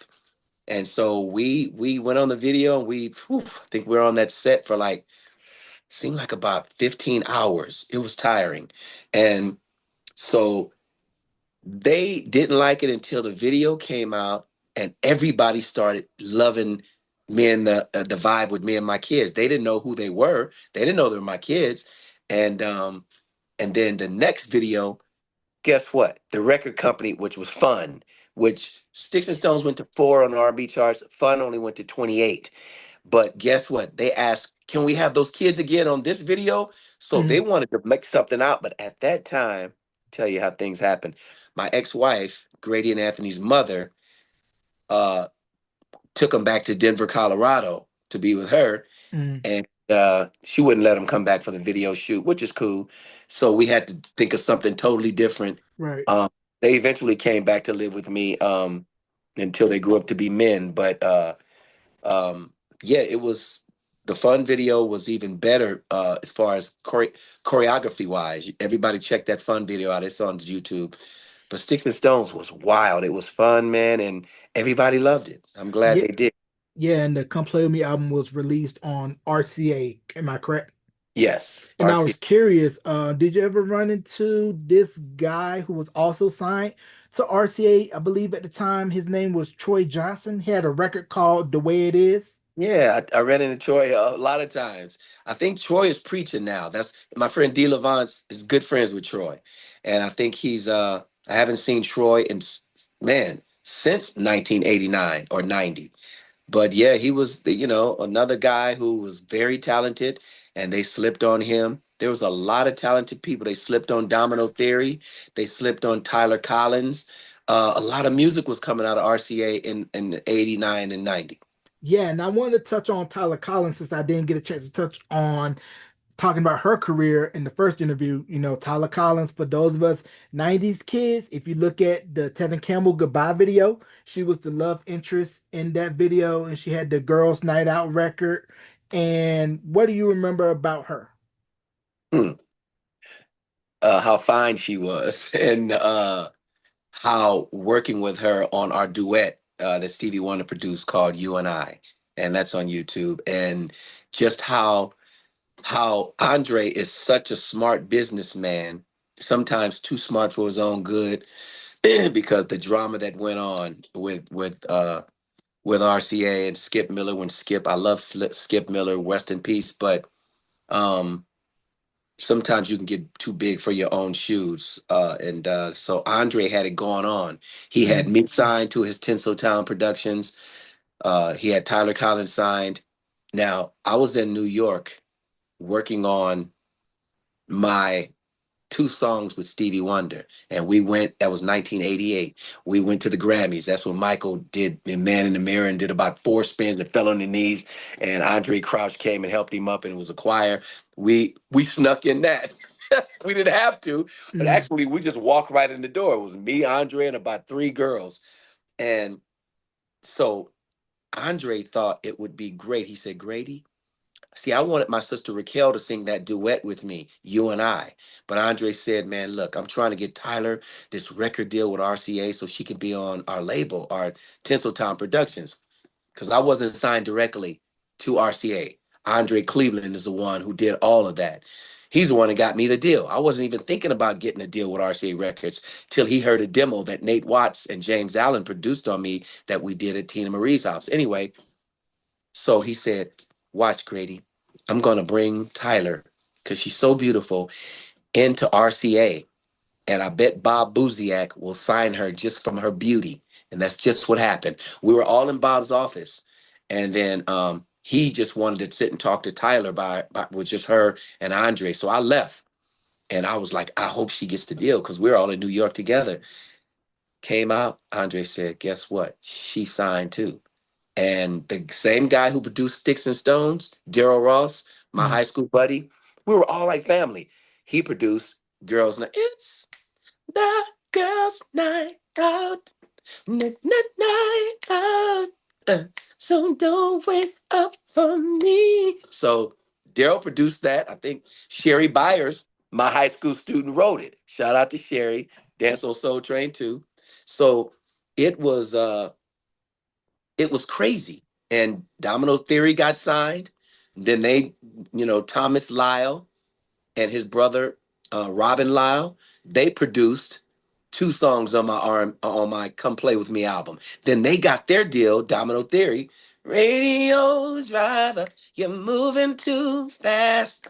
Better slow down or you won't last. Radio driver. So you can hear all that on YouTube, the Domino Theory. But then they got on there and they went out, and then their single came out. But I was just the first artist on Andre's label to come out on Tinseltown. Mm. And it all fell apart. Yeah. Man, and we mentioned Troy Johnson earlier. If you have not listened to The Way It Is, especially the remix, definitely listen to that he was one of those artists that kind of slipped through the cracks because the competition was fierce on the R&B side, male and female. But there was one female R&B artist who I just listened to her album recently that came out in '87 because I was just scrolling through YouTube and I found a tiny little clip of a record that she did called Passion and Pain, and that's Janice McClain I've never met Janice McClain. out of Philly. She had a record out in the mid to late '70s called Smack Dab in the Middle, but then she put Oh out a yeah. record in '87, signed to MCA. I believe it was Gerald Busby who signed her. Had a record called Passion and Pain, but to me, the standout track on that album was a ballad called Let's Spend the Night While Making Love. I mean, that record, I'm just like, oh my Oh, God. She that, could literally sing the house down. I mean, her vocals remind me a lot of course, the great female singers that were out at the time. Of course, Patty and Stephanie, and of course, right. Philly breed singers. Yes. But I was just puzzled as to head looks, the pipes, Yeah. but for some reason that album on MCA just didn't go the way that it did. It was puzzling to me. Yeah, a lot of times they don't know how to market an artist, man. They just Mm, the little excuses they come up with, man, is right, just ridiculous right, because music is music. right. People don't care if you can blow. Right. Um, like my girl Jennifer Holiday Mm, and when she was heavyweight girl back in and when she was doing Dream Girls on Broadway, mm, she created that mm, role of mm, Effie. mm, Although she's lost like so much weight now, but mm, when she first did her first album and Maurice White produced it, mm. she was singing her butt off. And with Maurice White producing that, I still Right, listen to it. And they didn't know how to market her, and she was like a right, Broadway star, you right, know? right. I felt the same way about Phyllis Hyman and Yeah, Vesta as well. yeah, a lot of, and I was on the road with Vesta. Me and Romeo and Tim Townsend, Romeo Johnson. I was on the road with Vesta. And I mean, come on, she had pipes like Shaka Khan, sound like Shaka Khan. Yes, she does. We turned audiences out. That's when my career at RCA had been over. So I went to audition for Vesta. Me and my friend Terry Stanton, rest in peace, pretty Terry Stanton. Um, and Vesta and Romeo chose me, and I went on a tour with her, and we opened up for a new group that was coming out, Jodeci, and it was crazy. That was 1992. I was on the road with Vesta. Mm, Rest in peace, Vesta. But she didn't get her proper mm, dues either. So what was it like? You mentioned Jodeci, and that we got to talk about Jodeci since they're from my neck of the woods, North Carolina. So what was it like? First hearing Jodeci and just hearing them blending the gospel with the R&B, and then with Devontae's production, and that you knew like, okay, the sound of R&B is changing. Man, these cats just blew us all away, and my sons could attest to this. We just bought all their albums, and KC and his brother JoJo and Devontae with his production skills and his brother, they were all just, it was magical when they came out. And MCA, I think, were they on MCA? Yeah, they were Yeah. signed Uptown, and MCA was the parent company. Right. So they knew how to market them boys, them country boys from wherever North Carolina, was it? Yeah, yeah, from North Carolina. Yes, sir. Yeah. So, we opened up in a stadium, me and Vesta, and I went after our show to check them out, and the girls were going crazy. I said, these cats are going to be something. And that was in 92. I guess their bust out year was it 93 or 92? Well, Forever My Lady came out in 91. 92 was Okay. kind of like where the start, and then Diary of a Mad Band came out a year later in 93. Yes. So, okay, their single had already been out. Since you said it came out in 91. So I wasn't familiar with them. I'm like, who are these cats? Because being on the road, you don't listen to much radio. You're touring, you're in the hotel room trying to get sleep, then you're on the bus or wherever. And so when we first opened up for them, I just was wondering, like, who are these cats that all these people are going crazy over? And I think we're in their hometown somewhere. It was a big stadium. That's all I remember. But I got every album that they ever did. And I went to a couple of their concerts with my sons because my sons would never ever not ask me to take them to either see Boys to Men, who they loved, or Jodeci. who we all loved, and Joe when he first came out with his first album, which they slept on that album, but that album was incredible. And so Joe was always around our house. His music, Boys to Men, and Jodeci. Of course, the Jackson Five, but they had been, not recording anymore. But those three, Grady and Anthony and I, who we're living together, and then Cheyenne and Jacob, Kirby came over, my other sons from my other marriage, and we were always listening and dancing and learning new stuff. Yeah, and you mentioned Joe's debut album, Everything, came out in '93 on Mercury Records, and I Yeah. always felt that Mercury was the wrong label fit for Joe, and he really hit his stride once he went over to Jive. Yes, yes, and all the masterpieces he's done over the years, man. He's just another unsung cat who should be, more of a household name internationally because they love him. I mean, his voice is so pure. I don't have to tell you, Joe is he's a wonderful artist, man. I Right. love that. Yeah. Yeah, yeah, love Joe. And one group for me personally who I felt should have been bigger, could have been as big as New Edition for me personally, Troop. Troop for me, New Edition's my number one. Troop's my number two. Number Yeah. one favorite choreographed video of all time is In Love. Number two, Spread My Wings. I mean, when you look at the Spread My Wings video, the choreography, I Yeah, mean, just how hard they were dancing. And then man. to later see the songwriting and production that Steve would later do. And, Troop, I felt Atlantic should have done more to really push Troop more over the top, in my opinion. If they were from New York, they'd have really blown up. Anywhere but LA. These cats were from Pasadena, and it Mm-hmm. just seems like they fell through the cracks. They had one of my best friends, Chucky Booker, did their first. He did do that. He did. I can't wait to get to school each day. He produced that one on them. Mm-hmm. Mm-hmm. Did Chucky do Spread My Wings as well? Yeah, Chucky did sperm wings. So let me tell you. So I interviewed Chucky, and Yeah. Chucky told me that Turned Away was originally supposed to be a Troop record. And then Right. what happened was he played it for Sylvia Rome, who was head of Atlantic at the time. Look her up, kids, Google her. Right. And he told her this is a Troop record. She's like, nope, this is going for you. He was trying to convince her, no, it's a Troop record. She's like, no, no, no, this is for you. So when he told Troop that Sylvia wants me to keep this record for me. And the guy's like, man, we want a song similar to that. And that's how Spread My Wings came about. And when I also interviewed on separate occasions, Rodney, Steve, and John, they confirmed. Yeah, John John's a good friend of mine. Shout out to my little dude, John John. Um, and yeah, you said Reggie? Oh, Rodney, Oh, Rodney.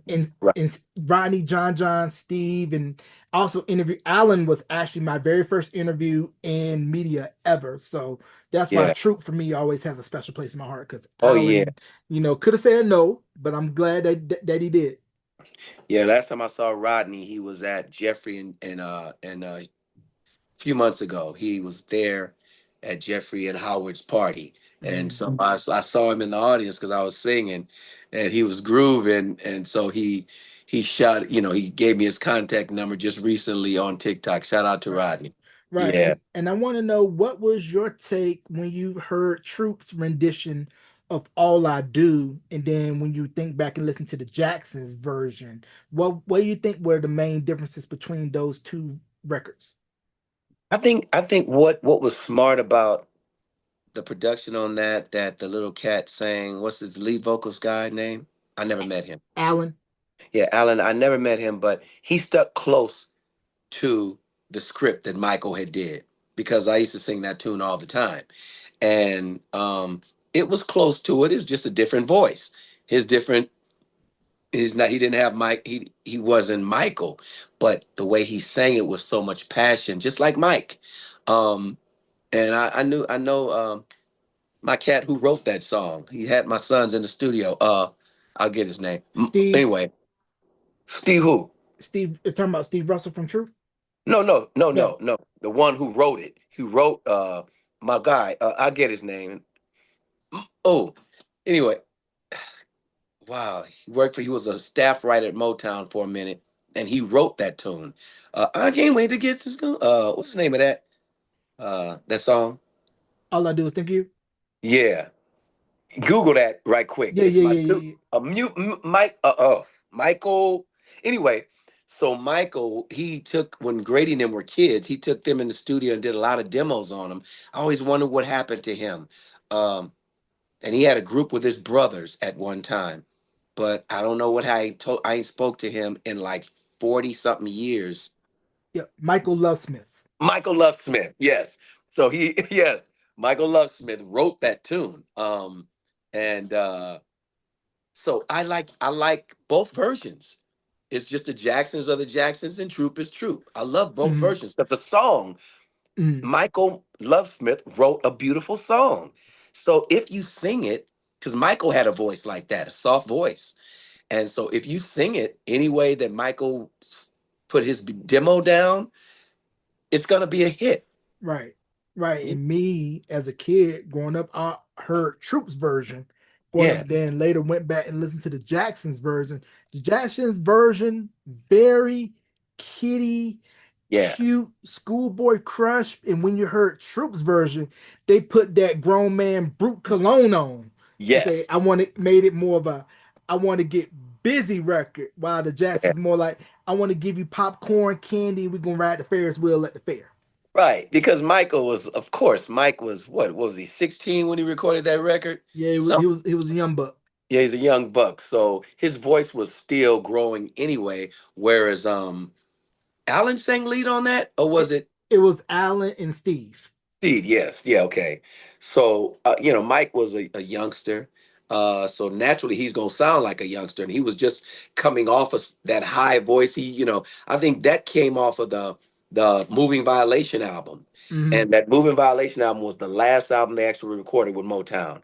Hmm. So they had probably, who knows how long before then, that might have been sitting on the shelf because Michael and them had so many. Michael and his brothers, the Jacksons had so many songs that were sitting on the shelf, and Barry knew that they were all breaking up anyway, and it was going to be their last album, Motown. He probably got together and used some of them old tracks they did. Who knows how old he really was? But Hmm. yeah, it was a wonderful song when Michael did it. But you're right, bubblegumish.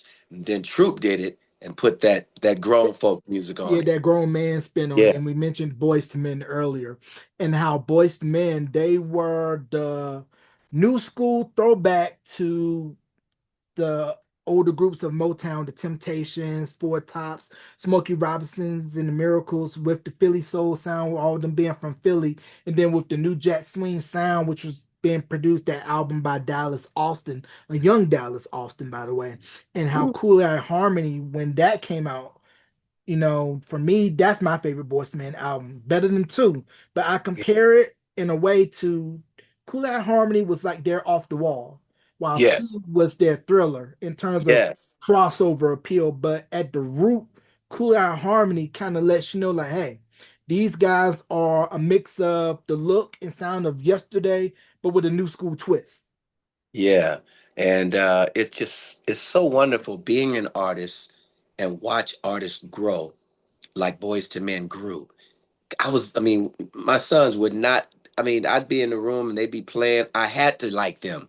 Just like my mother had to like Smokey Robinson because she heard me and Raquel be playing. My mother already liked them though.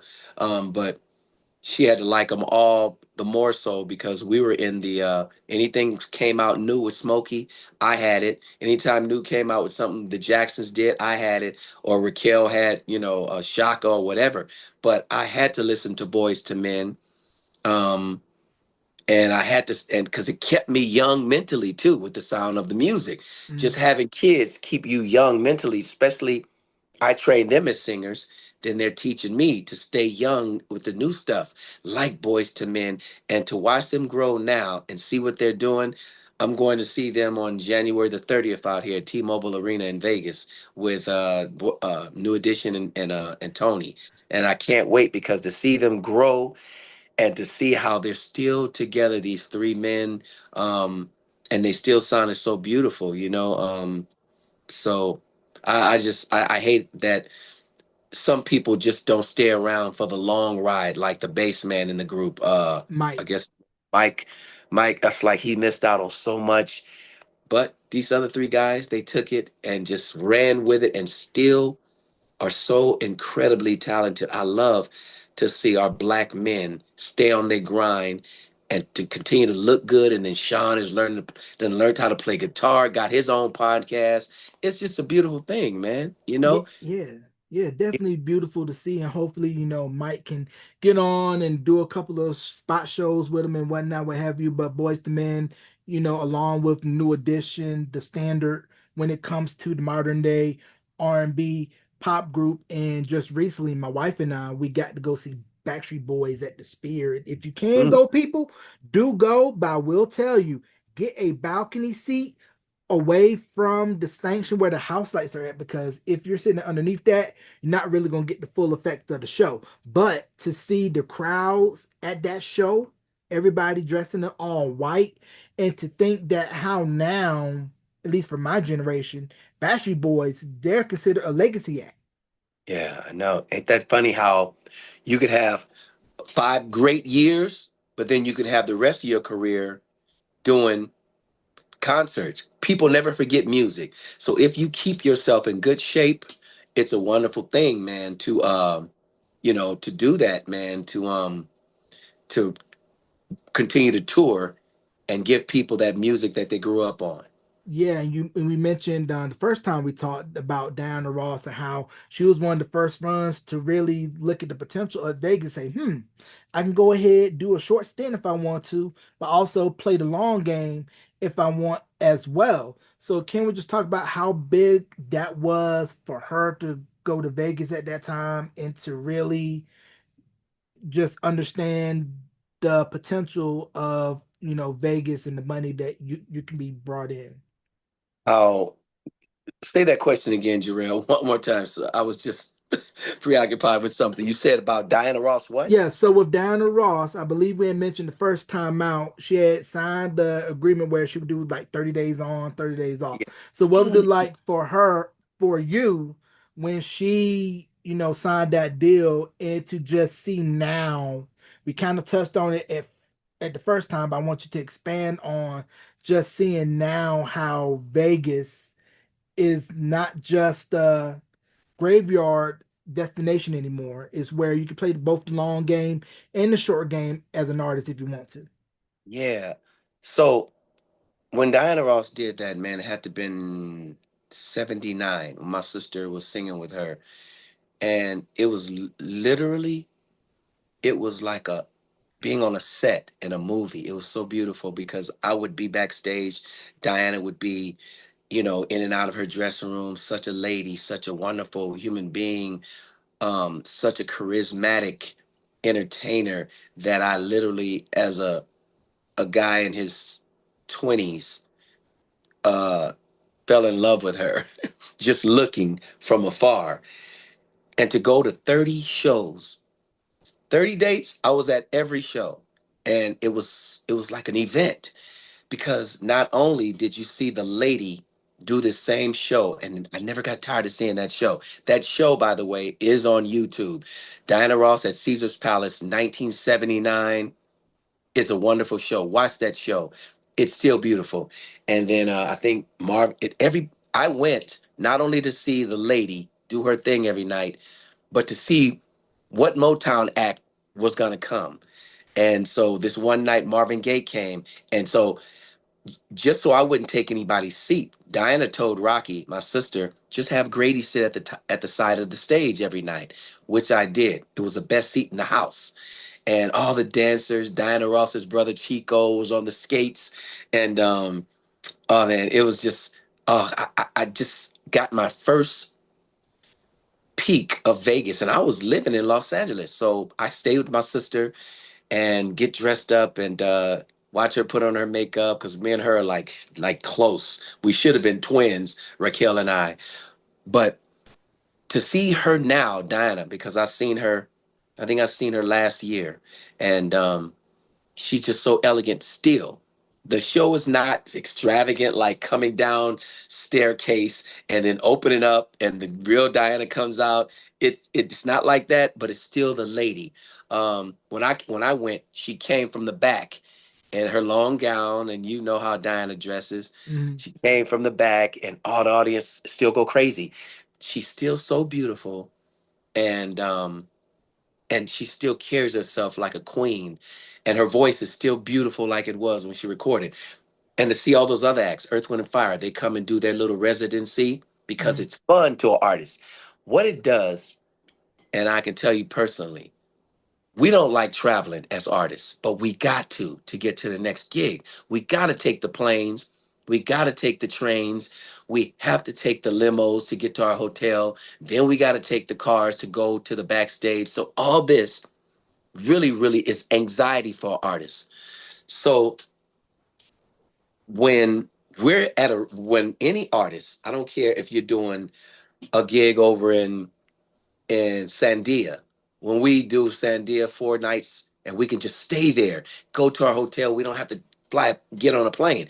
So the good thing about an artist having a residency here in Vegas, you can rest and just work 2 hours a day.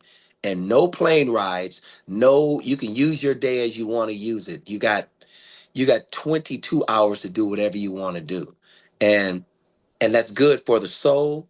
You don't have anxiety. You wake up, and more than likely they give her probably a big old suite at either the Wynn or the Venetian, wherever she plays, or she might own a house here and she could just drive to her gig.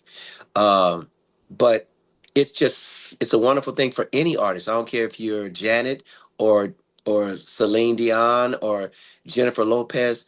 For an artist to get on stage and you don't have to travel to get there, that right there is gravy. And then the artists, I mean the people are coming in droves to see you. And you're there you might be there 5 nights a week. It's just going to work like, 10 hours a week. You might be off 2 days and get back on the grind. But the traveling for artists is the worst. So being mm. here in Vegas for that run is beautiful. Right, and I believe weren't you all label mates on RCA? Did she put out the working overtime record on RCA? If you know.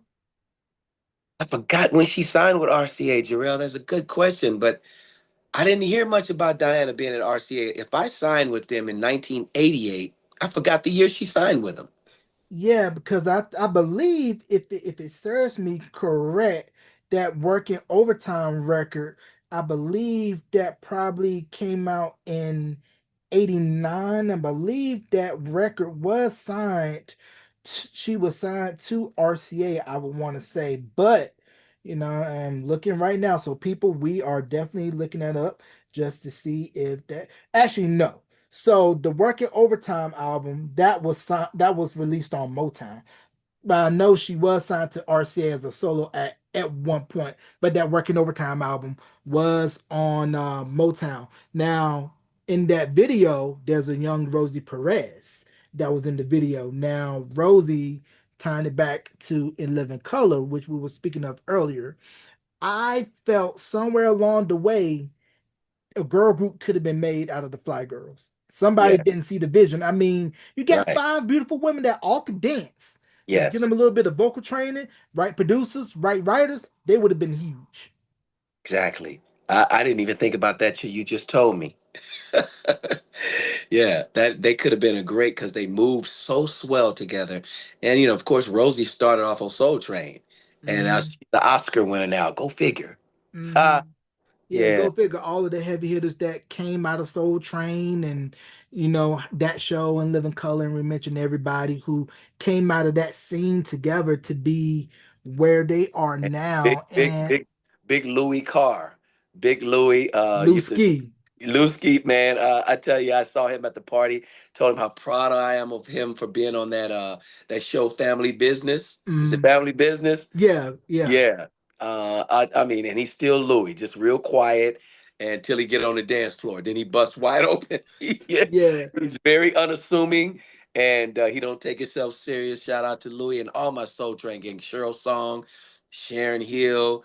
Thelma, all of them are so beautiful, man. Just every time we come together, it's a wonderful thing. Yeah, because as a kid, I remember seeing Lusky on Soul Train, but I primarily recognized because he was in a lot of New Edition videos, and almost Exactly. a lot of the New Edition videos, he had a Yeah. brief cameo in. And I want you to explain to me, what was it like for you for the first time hearing Heartbreak and the addition of Johnny Gill into New Edition, and him giving them that grown man sound that they were looking for, that they couldn't really get when they put out All for Love in '85, but they finally reached it once they got with Jamie Lewis and once Johnny came into the fold.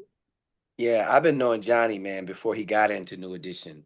And his first album, I knew that, little dude, I always heard this little dude who had this manly voice. And last time I saw him was at the Dream Awards, which I did uh a tribute to Jeffrey Osborne in 2024. And I showed Johnny a picture of him and I. We were all backstage in Smokey Robinson's dressing room, and me and him were like kids there in the picture. That's right before he got with New Edition, because his first album didn't do that well. Um, well, he had that duet album with Stacy, then he had his own album that didn't do so well, and I just knew it was going to be a nice fit because I was hearing all the things about New Edition. You just hear those things in the music business. Things come Mhm. different artists, so I knew. And I knew Johnny was a hard worker. I said, this is going to happen. I just thought that they were going to have him singing all the tunes. So lo and behold, when I finally got the album, the way they did it was so wonderful, man, for my guy Ralph, because Ralph had led them all the way. So for them to bring Johnny in to lead all the songs wouldn't have made sense to the New Edition fans. But when I heard Boys to Men, that song, or the little things they had in men, I'm like, Jam and Lewis did that just right. So the album is still one of my all-time favorite albums in history. Y- It went on to take them to a whole nother level. Man, I tell you, when I see these young men right now, I'm so proud of them. The way they've taken care of themselves, and now they know it's a business. And all six of them on stage together, me and my son Grady talk about it all the time. Just see them, backing their boy Bobby up, knowing Bobby is still kind of like not in the best of health. mhm. He has to go off sometimes, but to Right. just know that he's still here and Mhm. he's an icon that we love. Mhm. Um, and to know those boys got his back, on his songs. You got, you got Ron back there dancing, and you got Mike back there. I mean, Ricky back there, backing Bobby up with the girls. It's just a great show. These guys, and they be sharp as a tack, man. I'm just so happy these young men are doing it and still pulling the crowd like that. Yeah, because when you listen to the Heartbreak album, like you mentioned, how Jam and Lewis did it perfect with the way they set Johnny up for the fans, and how when you listen to If It Isn't Love, I believe you just hear Ronnie, Ralph, Ricky, and Mike know Hmm. Johnny, but when you hear latter towards the end of the first side of Heartbreak and towards side two, that's when Yeah. you realize, okay, I Yep. see the direction that they're going, and I see why Johnny was a perfect fit for the new direction that New Edition was going into. Because if you listen to Can't Stand the Rain, but listen to Sunshine by Alexander O'Neal first, easily dovetails in. And I Yeah. kind of think, at least my personal theory, that Jam and Lewis working on Alexander O'Neal kind of gave them a template on how to weave Johnny into the established brand of New Yeah. Edition, where you have a vocal identifier as Ralph that everybody is familiar with. And how are we going to mesh the sweet of Ralph's voice that everybody Mhm. knows and loves with the grit grown man sound of Johnny? Yeah, they did it perfectly. And then, of course, Johnny got his standout. He did his mute. He waited. He was patient. And then Jam and Lewis did some songs on him. Babyface did, and that album just went. So it's incredible to see New Edition when they're in concert. I remember one concert in particular back about 10 years ago, Mm, 14 years ago. It was the Jacksons, R. Kelly, and New Edition. And New Edition has so many different proponents in their group. They got the three Bell Biv DeVoe, they got Ralph, they got Johnny, and they got New Edition. And I don't think Bobby was on that show back then. He was doing his own thing. But the audience went crazy because each of those three proponents have humongous hits. We got the NE hits, then you got Johnny's hits, you got BBD's hits, then Ralph Tresvant came out and did Sensitivity and something else. And then they all get together and they do the things when they were, oh man, it's crazy. And I always wish that for my boys, brother, Mm, that look, you can split up as brothers, Jake and Papa, do your thing.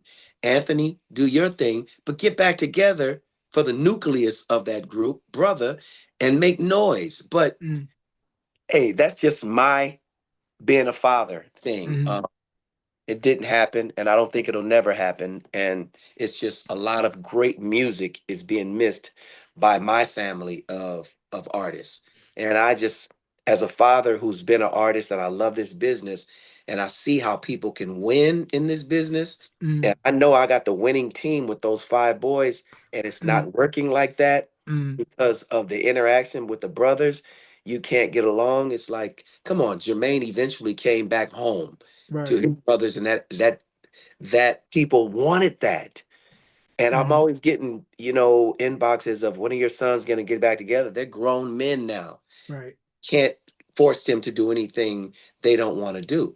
Right. So I go on with my own career. I don't have time to think about that. Right, right. And hopefully one day we can get a brother reunion. Everybody can get on the same page. So hopefully, Lord's will and God's will, it'll be. So, speaking of, the industry and the business, and we talked about first time out that we have the Michael Jackson movie coming out in April, Yeah. and just how influential Michael still is, and how he was the master of the business, to where he would drop jewels to everybody, make sure this is straight, make sure that is straight, and how there's not going to be another universally beloved artist as Michael Jackson. But to just think about all that he gone through in the business, Right. and where he's still beloved and loved, to where you have people all over the world know who he is. Generations who have not seen him live, seen his Mm. performances on YouTube. And he's going to get introduced to a new generation when this movie comes out. It's going to do numbers, I'm going to tell you. Yeah. And Jafar Jackson playing his uncle, Mhm. for me, who something Disney could write. I mean, to have somebody in the bloodline Yeah. play the man, I mean, that has to be special for the family.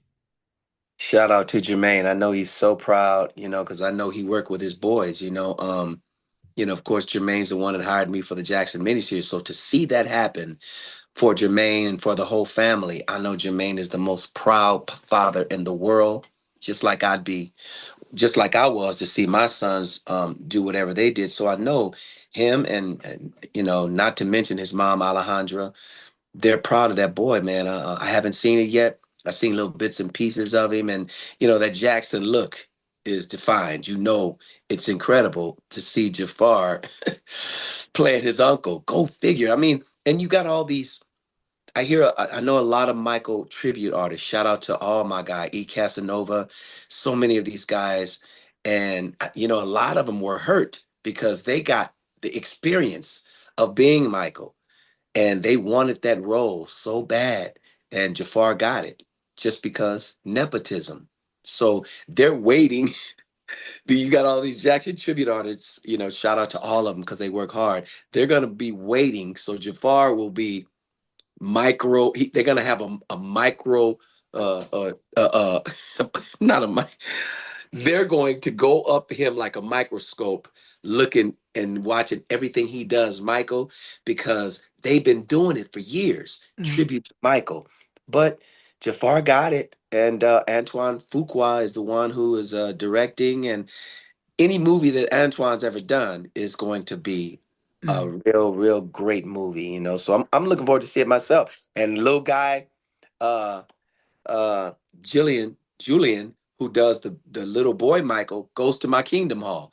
So shout out to Julian for getting that role of the young Michael. Yeah. That's amazing, and we're definitely looking forward to see that when it drops in April. Yeah. Now, speaking of young Michael Jackson, he is the template when we look at young male singers, whether it be R&B or pop.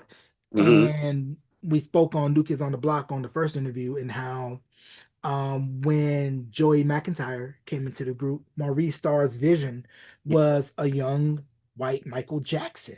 And Yeah. if you listen to Please Don't Go Girl, it has that Jackson 5 Of course. sound. And of Yeah. course, New Edition is This the End with Maurice Starr being at the helm, producing and writing. I wanted to get your take when you first heard Please Don't Go Girl. Did you think that New Kids on the Block was going to go over like they did?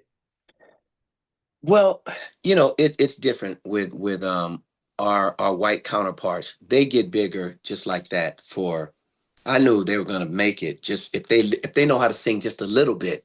You and me know the game. We know that they're gonna make it bigger and faster than us anyway. And not taking nothing away from Justin and his guys, uh, or Backstreet Boys. We just know from history they're going to blow up faster and bigger than us. We don't. We know why. We won't get into that. That's just our business that we're in. Us, we got to turn backflips. We got to do all this, but I I've become one of the biggest Justin Timberlake fans in the world because the little dude, he backs it up, and all his brothers with him. Um, Backstreet Boys, I love them cats. Their work ethic, all of them, they use that musical thing for a stepping stone into doing other things. And I love that because they know that in this business we get old. How many times are we gonna get on that stage dancing and shaking, doing those old songs when you were kiddie pops? So now you see Justin undone movies and so many other things. You gotta spread your wings, so to speak, and Mhm. do other things. There's so many other aspects of our business. But I knew that the minute I heard those boys, I knew they were going to blow up. And it's the crazy thing when you think about Maurice Starr, a black man had the idea to say, let me go ahead and take, what I did with New Edition and take it on the pop side of town. But initially, pop wasn't on New Kids' radar because they were signed to the R&B division at Columbia, cut their teeth on R&B. I mean, they did a bootleg version of Please Don't Go Girl that you only saw on BET. And then it was only when pop came onto the radar, that's when everything went into overdrive. But the one thing I respected about New Kids, I interviewed Danny Wood, and always they always say, if it wasn't for New Edition, Of no course. us. They could have easily said we did it, but no, no, no, no. Give respect and credit where it's due. Just like the same with Bobby and the fellas, if it wasn't for the Jackson Five or Temptations, they wouldn't be where they were. Everybody always has an inspiration. If it wasn't for Smokey Robinson, I wouldn't be singing. There's nothing new under the sun, man. You can't Mm. recreate the wheel. So if somebody's got to inspire you, you got to copy off of somebody. You know, I don't know any singer that hasn't bit off of somebody who's done it before him. Our voices and our DNA are different. You know James Ingram's voice from Teddy Pendergrass's voice, but come Mm. on, we squalling the same. We doing the same riffs. It's Mhm. like ain't nothing new under the sun. It's just how are you gonna package yourself? How are you gonna market yourself different from a Teddy or Michael but we're all man, Michael. I always tell each other people that Michael was the biggest, I don't even want to say thief, but the biggest borrower of dance moves, of singing, of the way he took after Fred Astaire and that one guy on Broadway. Gene Kelly, No, Gene Kelly as well. Bob Fosse, Bob Fosse, Bob Fosse, Jeffrey Daniel, Cooley, and all them young guys. Don, the guy who created the lock, Campbell. Don Camelot. Michael blended everything together. And so he was taken from every genre of dance. The dude he was a workaholic. And I can't even say I did that much. I get tired looking at that little dude. He was inspired by all of it. So yeah. Right, and it was just announced a couple of days ago that Bruno Mars will be dropping a new album next month. First album in 10 years, his 24 Karat Magic album called The Romantic. He just released his new single, and Oh, it has that same 70s funk yeah. style sound like Silk Yep. Sonic. Kind of reminds me of You Make Me Feel Like Dancing by Leo Sayer, and how Hmm. Bruno, where he does a good job at, is taking sounds that's familiar to us, repackaging it for a new Yeah. generation. Nothing new under the sun, dude. I tell my sons that all the time. I was telling my sons, look, man, do this remake of this certain tune. And they don't listen. Oh, you do a remake of a Ohio Players tune or whatever, just like Bruno did that remake of that tune, Confunctions tune, big Love's old. Train. Yeah, come on, man. It's like you do that to lay your foundation, then you can put your own tune out. So youngsters, they don't listen to the elders. And that's why it's Mm, I'm tired of preaching to cats that don't listen, because you look at Bruno, he's doing just what I told my sons to do. So I it's mhm. crazy, man. I want to Right, it's right. Yeah, because when we look at Bruno, Bruno is doing numbers, yeah. Vegas, he sells and everything. And then I want to circle back to the earlier conversation we had about AI. It kind of reminds me of like how back in the early 90s, the whole controversy that was with Milli Vanilli, Black Box, CNC Music Factory, and how now that wouldn't be that big of a deal.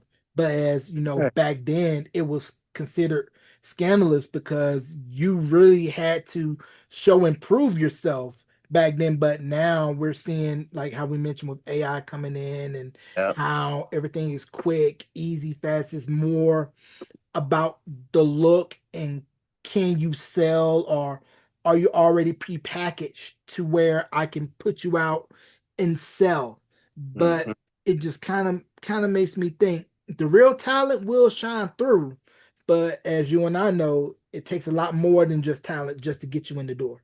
Oh yeah, man. You got to be able to. I mean, of course, anybody can lay at home and do AI, but like I said, not anybody can get on that stage and sing what these people heard.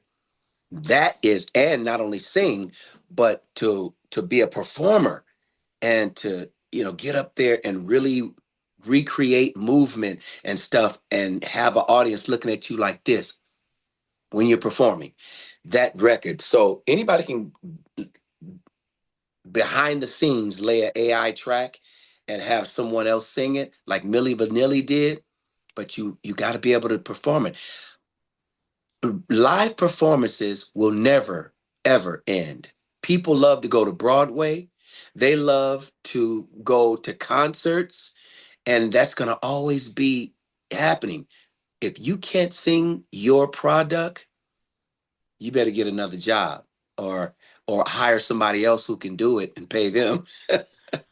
Same for yourself, because that's where a lot of groups, back in the day when you used to go do your radio promo or be on Video Soul, whatever music video outlet, you would sing a cappella at the drop of the hat because you want to Yeah. prove that, hey, we can Yes. sing. We ain't Right. no flash in the pan. Right. That's right. Like Boys to Men did Michael Bivins, and the rest is history. Like so many people have done to get record deals. You go and you say, "Listen to me sing," and then somebody listen. They say, "Oh, you got it." Mm, Many people can do that. You know. right. Not everybody. Real quick, Supper. I wanted to know, have you ever heard of this TV show? They had this pilot that never got picked up called Wally and the Valentines. I never heard of that. So the No. reason why I bring that up is because in this pilot, you had Saida Garrett, Hmm. pre-Fresh Prince Tatiana Ali, Tevin Campbell before he became Tevin, and Cindy before she came in Vogue. Wow. And it's on YouTube. And Wow. when I watched that, I was like, wow, to think of all of that in one show that never got picked up. And to think that, Tatiana Lee will later be on Fresh Prince, Tevin be doing what he will be doing, Saida Garrett doing what she does, and Cindy being Wow. a part of one of the biggest female groups of all time. And just to think Wow. that everybody was all on that one show, it's kind of crazy how things like that work and everything. And it's funny how you mentioned earlier how people talk Uh-huh. in and around, LA and the circles. So you kind of hear things for us public get wind to it. What was one project that you might have heard of, but for some reasons it never really materialized that you wished would have materialized? Oh man, it's been so many. Uh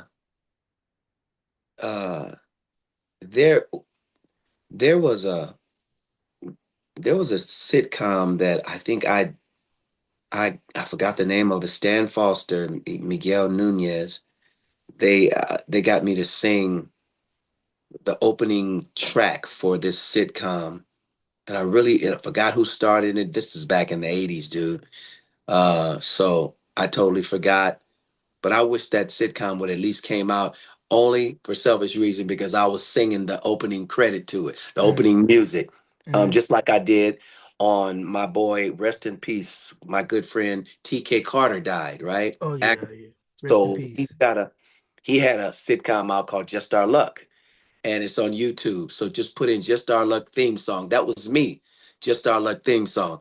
Isn't it just our luck? Uh, I did that thanks to oh man, my guy who did the theme song for Mission Impossible. Uh, he had me coming. I was doing a lot of things in the studio. I had no idea that song was going to be, and during the sitcom, they had about they did about 8 episodes. And during the episodes, I would sing different things in the episode. Like the Soul Train episode, I sang a tune.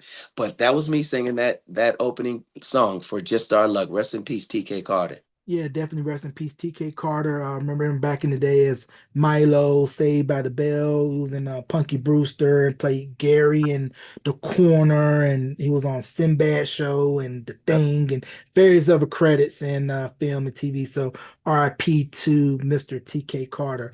And just before we close, talk about current projects that you got going on right now. Well, I did a remake, speaking of remakes, and I really not up to releasing music, but everybody's been asking me to. So I finished this song called Time After Time that was originally done by Cyndi Lauper, and it's beautiful, man. I'm gonna put that out. I say in the next 3 weeks it'll be out on iTunes and you hear it. I put a different spin on it. It's beautiful. And then I did a remake of another song that I told my sons to do by Ohio Players. I won't say what song it is, but I'll lay the vocals to that because I wanna make it a point to put out a different a young cat that I know that I was working in the studio. He said, Grady, people want to hear you. Put out a single or something every 3 months just to have your stuff out there. And I said, you know what, Maddie? I'm gonna do that. So I'm just working on that. Always doing live shows. Like I did one, like I told you. We had to reschedule this. I did Mhm. one yesterday. It's so fun when somebody can just call you out the clear blue and you say, I want this amount of money. Yes. And I drive 4 hours to LA to do it. So that's my main bread and potatoes because you put out a record, Jarrell, and you don't know if you're going to get paid on it. I don't expect nothing on getting no money for these records at all. So I just want to put them out just to say I did it. I always love Time After Time. And it was produced by a good friend of mine. So, uh, I just want to do that, but I want to continue live performances until I get tired. Yeah, do it till the wheels fall off. Yes.